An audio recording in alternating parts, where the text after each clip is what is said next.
After what had been a tough year for many, the focus remains on South Africa's economy and job creation. And for more on this and what we can expect in the year 2026, we are now joined by Econometrix Director Dr Azar Jammine, and he joins us now via our video link.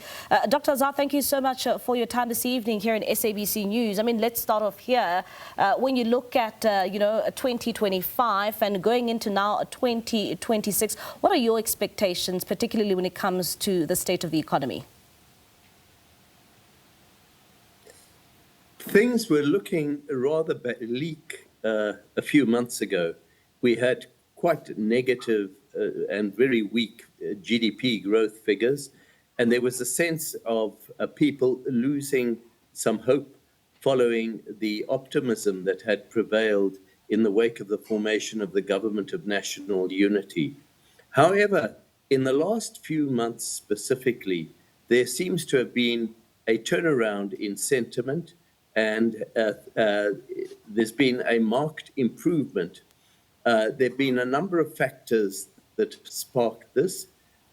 Probably the biggest of all, really, and South Africans are not totally aware of it.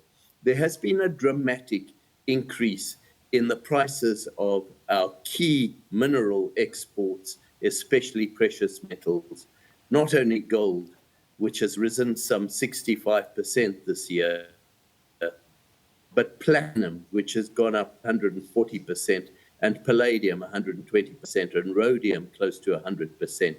Those are our key exports, and that is really bringing a lot of extra money into the country and holding the hope that it will also bring a big increase in tax revenue for the government that will ease its plight in terms of granting, continuing with some of the social grants that have been in place and not having to increase taxes like the 2% increase in the VAT rate that was mooted earlier in the year.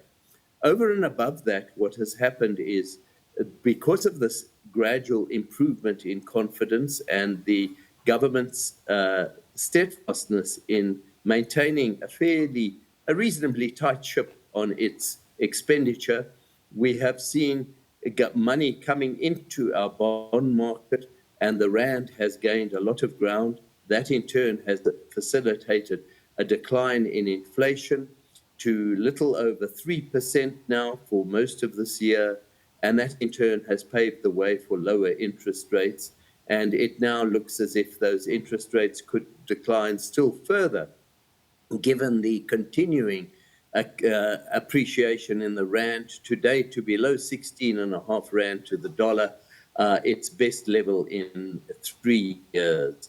That is very disinflationary. It helps to keep import prices down and enables the ordinary consumer to maintain his buying power. Over and above that, we've had external factors that have been positive, such as the upgrade of our credit rating by Standard & Poor's Global and the removal of South Africa from the grey list for money laundering that was hanging over us for a number of years and making it more difficult to transact internationally. Dr. Azar, I mean, when it comes to South Africa with the high unemployment rate, I mean, jobs is a major talking point for us in the country. And when you look at economic growth and job creation, what does it look like for 2026?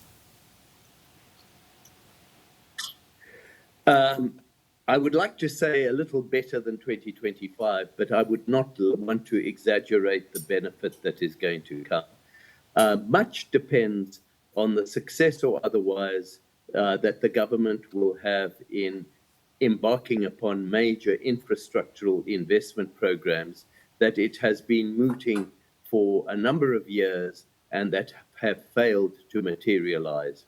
In the third quarter of 2025, for only the second time in nearly 2.5 years, we saw an increase in the level of capital investment instead of a sharp decline. And that gave us also a little bit of hope that things might be turning around. But if the government fails to actually get investment going, we're not going to see many jobs being created. all that will happen is that we will carry on along the path that we've been on for the last few years. No collapse, but really not enough to see a marked decline in the unemployment rate. What is needed to improve that capital investment is that we have to fight crime and some criminal syndicates that have been at the forefront and corruption that have been at the forefront of impairing the ability to translate uh, uh, plans into real projects. We also have to improve the skills base of the country and deregulate rather than regulate more.